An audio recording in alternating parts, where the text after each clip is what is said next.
On rustica.fr, we want to help you make your plants bloom again, especially all those wilted flowers that just need to be cut to bounce back into blooms. Let's start with the most unpleasant plants to touch, the Petunias and Surfinias, as they are very sticky when touched. In the morning, they are less sticky when they are damp. So for that, you wet your hands. If you remove these flowers, it's because the wilted flowers are detrimental to new ones. They often rot and cause decay, and that's somewhat the case here. So why do these flowers rot? It's because they are not fertilized. There are no seeds forming since these are hybrids. So we are going to remove them, and for that I use a pair of scissors. And you absolutely need to remove all the flowers, the damaged flowers. You can even, when doing a thorough and comprehensive and meticulous and detailed cleaning, which might be after a long weekend, for example, or an extended vacation, trim the stems back so they grow again from a lower point. So don't hesitate to cut them.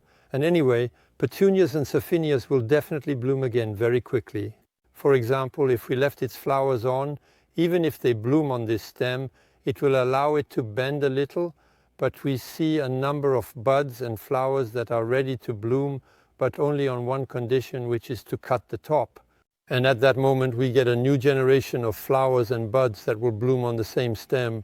It also helps when you remove the wilted flowers from a plant to give it a little boost, meaning they are less tired, slightly. So, following that, for example, regarding this double petunia planter, I'm going to give it a good watering, add some fertilizer, and it should normally continue to bloom within a week.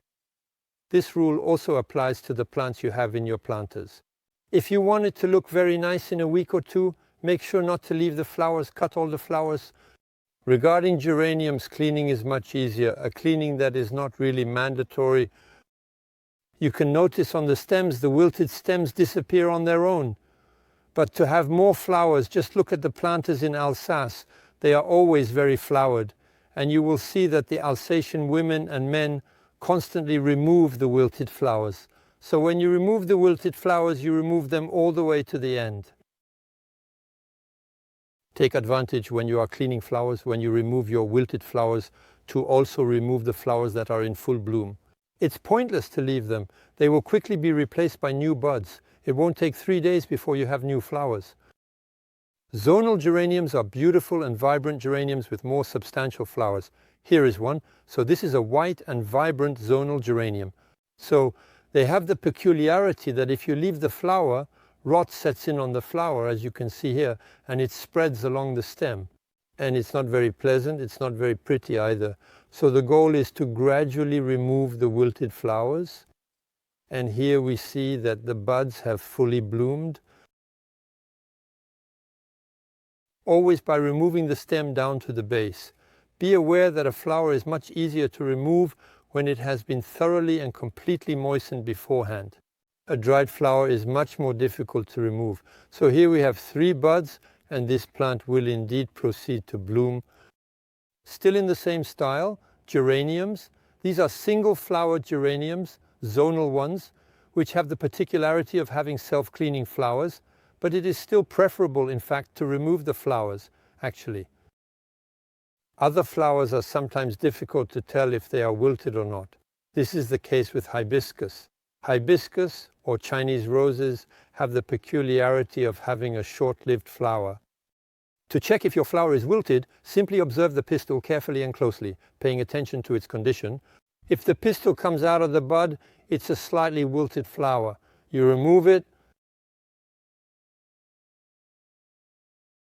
Here we have a bud without a pistil, so we actually leave them because they will indeed bloom within a day, since it is a very short-lived flower. Let's also take the example of foxgloves. These are perennial plants. At the tip, we still have a small cluster of flowers, and seeds are forming along the stems. You have 2 options. Either you leave this stem with the seeds and enjoy harvesting the seeds, or seeing your foxglove self-seed around this plant, or you prefer to have a new bloom at the base. At that moment, you carefully and delicately cut your beautiful flower, and along that stem, other flowers will gently bloom. This is also the case with delphinium flowers with their magnificent blooms. If you cut the bloom about halfway, other small secondary flowers will quickly emerge. Regarding Anthemis, it is beneficial to remove all the wilted flowers to encourage new blooming. You can see the buds at the base. If you cut all these flowers right away, in 15 days to 3 weeks, you will have more vegetation and also more flowers.